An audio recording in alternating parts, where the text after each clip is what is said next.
بسم اللہ الرحمن الرحیم۔ شروع اللہ کا نام لے کر جو بڑا مہربان نہایت رحم والا ہے۔ لوگو اپنے پروردگار سے ڈرو کہ قیامت کا زلزلہ ایک حادثہ عظیم ہے۔ اے مخاطب، جس دن تو اس کو دیکھے گا اس دن یہ حال ہوگا کہ تمام دودھ پلانے والی عورتیں اپنے بچوں کو بھول جائیں گی اور تمام حمل والیوں کے حمل گر پڑیں گے، اور لوگ تجھ کو مدہوش نظر آئیں گے، حالانکہ وہ مدہوش نہیں ہوں گے بلکہ عذاب دیکھ کر مدہوش ہو رہے ہوں گے۔ بے شک اللہ کا عذاب بڑا سخت ہے۔ اور بعض لوگ ایسے ہیں جو اللہ کی شان میں علم کے بغیر جھگڑتے اور ہر شیطان سرکش کی پیروی کرتے ہیں، جس کے بارے میں لکھ دیا گیا ہے کہ جو اسے دوست رکھے گا تو وہ اس کو گمراہ کر دے گا اور دوزخ کے عذاب کا رستہ دکھائے گا۔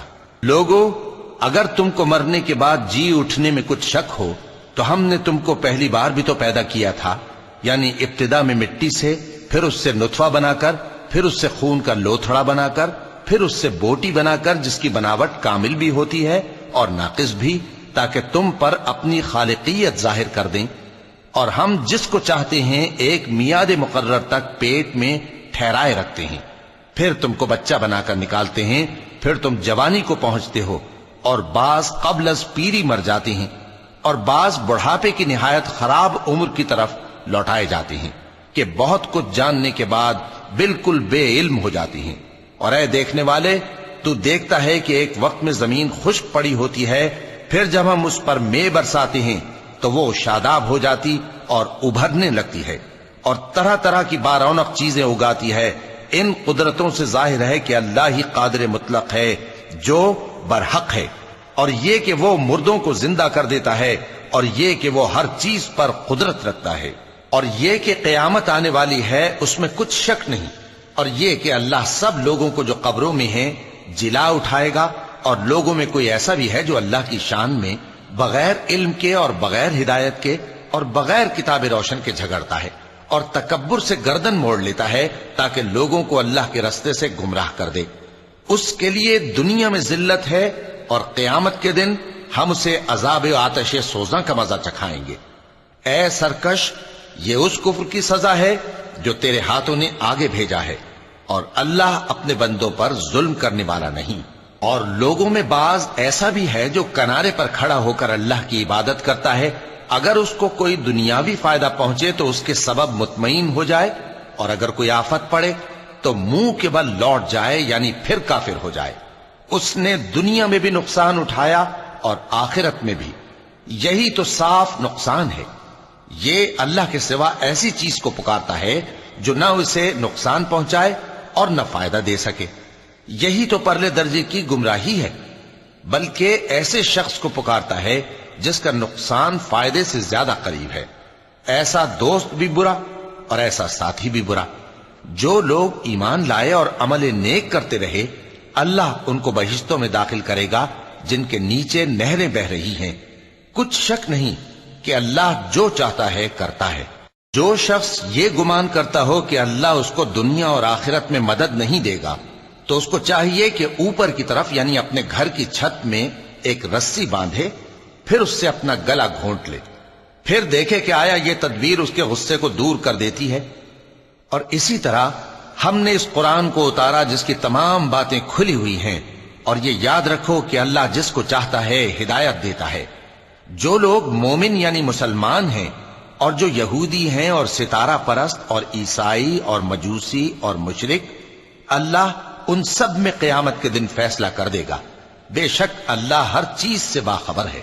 کیا تم نے نہیں دیکھا کہ جو مخلوق آسمانوں میں ہے اور جو زمین میں ہے، اور سورج اور چاند اور ستارے اور پہاڑ اور درخت اور چوپائے اور بہت سے انسان اللہ کو سجدہ کرتے ہیں، اور بہت سے ایسے ہیں جن پر عذاب ثابت ہو چکا ہے، اور جس شخص کو اللہ ذلیل کرے اس کو کوئی عزت دینے والا نہیں۔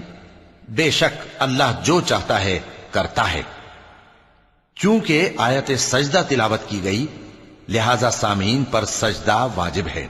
یہ دو فریق ایک دوسرے کے دشمن اپنے پروردگار کے بارے میں جھگڑتے ہیں تو جو کافر ہیں ان کے لیے آگ کے کپڑے قطع کیے جائیں گے اور ان کے سروں پر جلتا ہوا پانی ڈالا جائے گا۔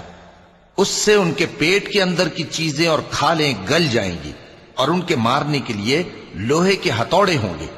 جب وہ چاہیں گے کہ اس رنج و تکلیف کی وجہ سے دوزخ سے نکل جائیں تو پھر اسی میں لوٹا دیے جائیں گے، اور کہا جائے گا کہ جلنے کے عذاب کا مزہ چکھتے رہو۔ جو لوگ ایمان لائے اور عمل نیک کرتے رہے، اللہ ان کو بہشتوں میں داخل کرے گا جن کے تلے نہریں بہ رہی ہیں، وہاں ان کو سونے کے کنگن پہنائے جائیں گے اور موتی، اور وہاں ان کا لباس ریشمی ہوگا، اور ان کو اچھی بات کی طرف رہنمائی کی گئی اور خوبیوں والے مالک کی راہ بتائی گئی۔ جو لوگ کافر ہیں اور لوگوں کو اللہ کے رستے سے اور مسجد حرام سے، جسے ہم نے لوگوں کے لیے یکساں عبادت گاہ بنایا ہے، روکتے ہیں، خواہ وہ وہاں کے رہنے والے ہوں یا باہر سے آنے والے، اور جو اس میں شرارت سے کجروی و کفر کرنا چاہے تو اس کو ہم درد دینے والے عذاب کا مزہ چکھائیں گے۔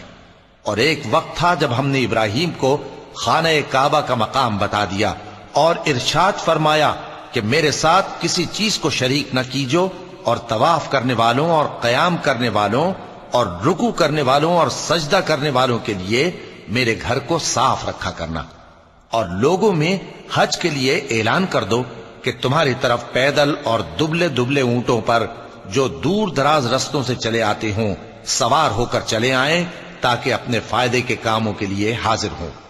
اور قربانی کی ایام معلوم میں مویشی چوپایوں کے ذبح کے وقت جو اللہ نے ان کو دیے ہیں ان پر اللہ کا نام لیں۔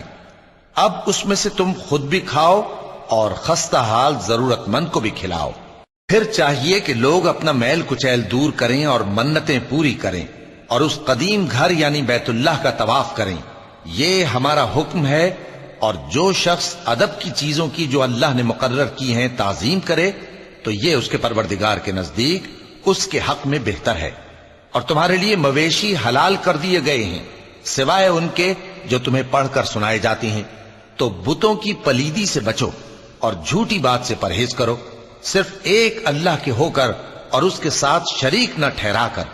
اور جو شخص کسی کو اللہ کے ساتھ شریک مقرر کرے تو وہ گویا ایسا ہے جیسے آسمان سے گر پڑے، پھر اس کو پرندے اچک لے جائیں یا ہوا کسی دور کی جگہ اڑا کر پھینک دے۔ یہ ہمارا حکم ہے۔ اور جو شخص ادب کی چیزوں کی جو اللہ نے مقرر کی ہیں تعظیم کرے تو یہ کام دلوں کی پرہیزگاری سے ہے۔ ان میں ایک وقت مقرر تک تمہارے لیے فائدے ہیں، پھر ان کو اس قدیم گھر یعنی بیت اللہ تک پہنچنا اور ذبح ہونا ہے۔ اور ہم نے ہر ایک امت کے لیے قربانی کا طریق مقرر کر دیا ہے تاکہ جو مویشی چوپائے اللہ نے ان کو دیے ہیں ان کے ذبح کرنے کے وقت ان پر اللہ کا نام لیں۔ سو تمہارا معبود ایک ہی ہے تو اسی کے فرما بردار ہو جاؤ اور عاجزی کرنے والوں کو خوشخبری سنا دو۔ یہ وہ لوگ ہیں کہ جب اللہ کا نام لیا جاتا ہے تو ان کے دل ڈر جاتے ہیں، اور جب ان پر مصیبت پڑتی ہے تو صبر کرتے ہیں اور نماز آداب سے پڑھتے ہیں، اور جو مال ہم نے ان کو عطا فرمایا ہے اس میں سے نیک کاموں میں خرچ کرتے ہیں۔ اور قربانی کے اونٹوں کو بھی ہم نے تمہارے لیے اللہ کے شعائر مقرر کیا ہے، ان میں تمہارے لیے فائدے ہیں، تو قربانی کرنے کے وقت قطار باندھ کر ان پر اللہ کا نام لو، پھر جب پہلو کے بل گر پڑیں تو ان میں سے کھاؤ، اور قناعت سے بیٹھ رہنے والوں اور سوال کرنے والوں کو بھی کھلاؤ۔ اس طرح ہم نے ان کو تمہارے زیر فرمان کر دیا ہے تاکہ تم شکر کرو۔ اللہ تک نہ ان کا گوشت پہنچتا ہے اور نہ خون، بلکہ اس تک تمہاری پرہیزگاری پہنچتی ہے۔ اسی طرح اللہ نے ان کو تمہارے زیر فرمان کر دیا ہے تاکہ اس بات کے بدلے کہ اس نے تم کو ہدایت بخشی ہے اسے بزرگی سے یاد کرو۔ اور اے پیغمبر، نیکوکاروں کو خوشخبری سنا دو، اللہ تو مومنوں سے ان کے دشمنوں کو ہٹاتا رہتا ہے۔ بے شک اللہ کسی خیانت کرنے والے ناشکرے کو دوست نہیں رکھتا۔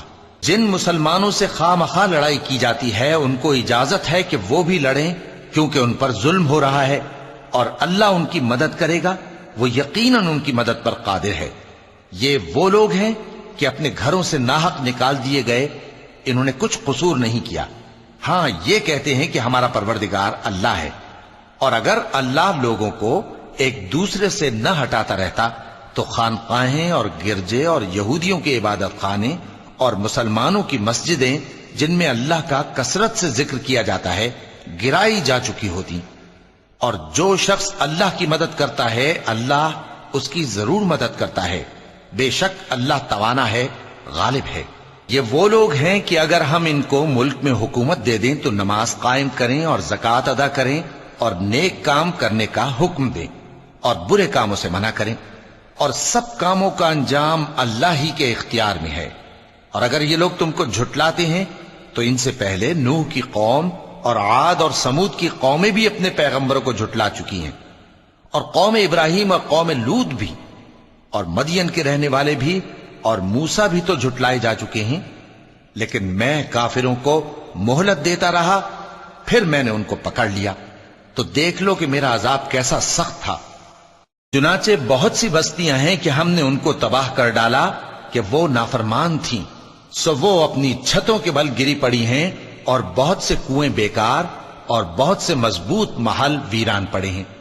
سو کیا ان لوگوں نے ملک میں سیر نہیں کی تاکہ ان کے دل ایسے ہوتے کہ ان سے سمجھ سکتے اور کان ایسے ہوتے کہ ان سے سن سکتے؟ بات یہ ہے کہ آنکھیں اندھی نہیں ہوتی بلکہ دل جو سینوں میں ہیں وہ اندھے ہو جاتے ہیں۔ اور یہ لوگ تم سے عذاب کے لیے جلدی کر رہے ہیں، اور اللہ اپنے وعدے کے خلاف ہرگز نہیں کرے گا۔ اور بے شک تمہارے پروردگار کے نزدیک ایک روز تمہارے حساب کی روح سے 1000 برس کے برابر ہے۔ اور بہت سی بستیاں ہیں کہ میں ان کو مہلت دیتا رہا جبکہ وہ نافرمان تھیں، پھر میں نے ان کو پکڑ لیا اور میری ہی طرف لوٹ کر آنا ہے۔ اے پیغمبر کہہ دو کہ لوگوں میں تو تم کو کھلم کھلا خبردار کرنے والا ہوں، تو جو لوگ ایمان لائے اور کام نیک کیے ان کے لیے بخشش اور عزت کی روزی ہے، اور جن لوگوں نے ہماری آیتوں میں اپنے خیال میں ہمیں عاجز کرنے کے لیے دوڑ دھوپ کی وہ اہل دوزخ ہیں۔ اور ہم نے تم سے پہلے کوئی رسول اور نبی نہیں بھیجا مگر اس کا یہ حال تھا کہ جب وہ کوئی آرزو کرتا تھا تو شیطان اس کی آرزو میں وسوسہ ڈال دیتا تھا، تو جو وسوسہ شیطان ڈالتا ہے اللہ اس کو دور کر دیتا ہے، پھر اللہ اپنی آیتوں کو مضبوط کر دیتا ہے، اور اللہ علم والا ہے، حکمت والا ہے۔ غرض اس سے یہ ہے کہ جو وسوسہ شیطان ڈالتا ہے اس کو ان لوگوں کے لیے جن کے دلوں میں بیماری ہے اور جن کے دل سخت ہیں ذریعہ آزمائش ٹھہرائے۔ بے شک ظالم لوگ مخالفت میں دور جا پڑے۔ اور یہ بھی غرض ہے کہ جن لوگوں کو علم عطا ہوا ہے وہ جان لیں کہ وہ یعنی وحی تمہارے پروردگار کی طرف سے حق ہے، تو وہ اس پر ایمان لائیں اور ان کے دل اللہ کے آگے عاجزی کریں۔ اور جو لوگ ایمان لائے ہیں اللہ ان کو سیدھے رستے کی طرف ہدایت کرتا ہے، اور کافر لوگ ہمیشہ اس کی طرف سے شک میں رہیں گے یہاں تک کہ قیامت ان پر ناگہاں آ جائے یا ایک نامبارک دن کا عذاب ان پر آ واقع ہو۔ اس روز بادشاہی اللہ ہی کی ہوگی اور وہ ان میں فیصلہ کر دے گا، تو جو لوگ ایمان لائے اور عمل نیک کرتے رہے وہ نعمت کے باغوں میں ہوں گے، اور جو کافر ہوئے اور ہماری آیتوں کو جھٹلاتے رہے ان کے لیے ذلیل کرنے والا عذاب ہوگا۔ اور جن لوگوں نے اللہ کی راہ میں ہجرت کی پھر مارے گئے یا مر گئے ان کو اللہ اچھی روزی دے گا، اور بے شک اللہ بہترین رزق دینے والا ہے۔ وہ ان کو ایسے مقام میں داخل کرے گا جسے وہ پسند کریں گے، اور اللہ تو جاننے والا ہے، بردبار ہے۔ یہ بات اللہ کے ہاں ٹھہر چکی ہے، اور جو شخص کسی کو اتنی ہی ایذا دے جتنی ایذا اس کو دی گئی، پھر اس شخص پر زیادتی کی جائے تو اللہ اس کی مدد کرے گا۔ بے شک اللہ معاف کرنے والا ہے، بخشنے والا ہے۔ یہ اس لیے کہ اللہ رات کو دن میں داخل کرتا ہے اور دن کو رات میں داخل کرتا ہے، اور اللہ تو سننے والا ہے، دیکھنے والا ہے۔ یہ اس لیے کہ اللہ ہی برحق ہے، اور جس چیز کو کافر اللہ کے سوا پکارتے ہیں وہ باطل ہے، اور اس لیے کہ اللہ اونچی شان والا ہے، بڑا ہے۔ کیا تم نہیں دیکھتے کہ اللہ آسمان سے مے برساتا ہے تو زمین سرسبز ہو جاتی ہے؟ بے شک اللہ مہربان ہے، خبردار ہے۔ جو کچھ آسمانوں میں ہے اور جو کچھ زمین میں ہے اسی کا ہے، اور بے شک اللہ بے نیاز ہے، قابل ستائش ہے۔ کیا تم نہیں دیکھتے کہ جتنی چیزیں زمین میں ہیں سب اللہ نے تمہارے زیر فرمان کر رکھی ہیں، اور کشتیاں بھی جو اسی کے حکم سے سمندر میں چلتی ہیں، اور وہ آسمان کو تھامے رہتا ہے کہ زمین پر نہ گر پڑے مگر اس کے حکم سے۔ بے شک اللہ لوگوں پر نہایت شفقت کرنے والا مہربان ہے۔ اور وہی تو ہے جس نے تم کو حیات بخشی، پھر تم کو مارتا ہے، پھر تمہیں زندہ بھی کرے گا، اور انسان تو بڑا ناشکرا ہے۔ ہم نے ہر ایک امت کے لیے بندگی کی ایک راہ مقرر کر دی ہے کہ اسی طرح وہ بندگی کرتے ہیں، تو یہ لوگ تم سے اس معاملے میں جھگڑا نہ کریں، اور تم لوگوں کو اپنے پروردگار کی طرف بلاتے رہو، بے شک تم سیدھے رستے پر ہو۔ اور اگر یہ تم سے جھگڑا کریں تو کہہ دو کہ جو عمل تم کرتے ہو اللہ ان سے خوب واقف ہے۔ جن باتوں میں تم اختلاف کرتے ہو اللہ تم میں قیامت کے روز ان کا فیصلہ کر دے گا۔ کیا تم نہیں جانتے کہ جو کچھ آسمان اور زمین میں ہے اللہ اس کو جانتا ہے؟ یہ سب کچھ کتاب میں لکھا ہوا ہے، بے شک یہ سب اللہ کو آسان ہے۔ اور یہ لوگ اللہ کے سوا ایسی چیزوں کی عبادت کرتے ہیں جن کی اس نے کوئی سند نازل نہیں فرمائی، اور نہ ان کے پاس اس کی کوئی دلیل ہے، اور ظالموں کا کوئی بھی مددگار نہیں ہوگا۔ اور جب ان کو ہماری صاف صاف آیتیں پڑھ کر سنائی جاتی ہیں تو ان کی شکل بگڑ جاتی ہے، اور تم ان کے چہروں میں صاف طور پر ناگواری دیکھتے ہو۔ ایسا لگتا ہے کہ جو لوگ ان کو ہماری آیتیں پڑھ کر سناتے ہیں ان پر حملہ کر دیں گے۔ کہہ دو کہ میں تم کو اس سے بھی بری چیز بتاؤں، وہ دوزخ کی آگ ہے جس کا اللہ نے کافروں سے وعدہ کیا ہے، اور وہ برا ٹھکانہ ہے۔ لوگوں، ایک مثال بیان کی جاتی ہے، اسے غور سے سنو کہ جن لوگوں کو تم اللہ کے سوا پکارتے ہو وہ ایک مکھی بھی نہیں بنا سکتے اگرچہ اس کے لیے سب اکٹھے ہو جائیں، اور اگر مکھی ان سے کوئی چیز چھین لے جائے تو اسے اس سے چھڑا نہیں سکتے۔ طالب اور مطلوب یعنی عابد اور معبود دونوں گئے گزرے ہیں۔ ان لوگوں نے اللہ کی قدر جیسی کرنی چاہیے تھی نہیں کی۔ کچھ شک نہیں کہ اللہ زبردست ہے، غالب ہے۔ اللہ فرشتوں میں سے پیغام پہنچانے والے منتخب کر لیتا ہے اور انسانوں میں سے بھی۔ بے شک اللہ سننے والا ہے، دیکھنے والا ہے۔ جو ان کے آگے ہے اور جو ان کے پیچھے ہے وہ اس سے واقف ہے، اور سب کاموں کا رجوع اللہ ہی کی طرف ہے۔ مومنوں، رکوع کرتے اور سجدہ کرتے اور اپنے پروردگار کی عبادت کرتے رہو اور نیک کام کرو تاکہ فلاح پاؤ۔ چونکہ آیت سجدہ تلاوت کی گئی ہے لہذا سامعین پر سجدہ واجب ہے۔ اور اللہ کی راہ میں جہاد کرو جیسا جہاد کرنے کا حق ہے۔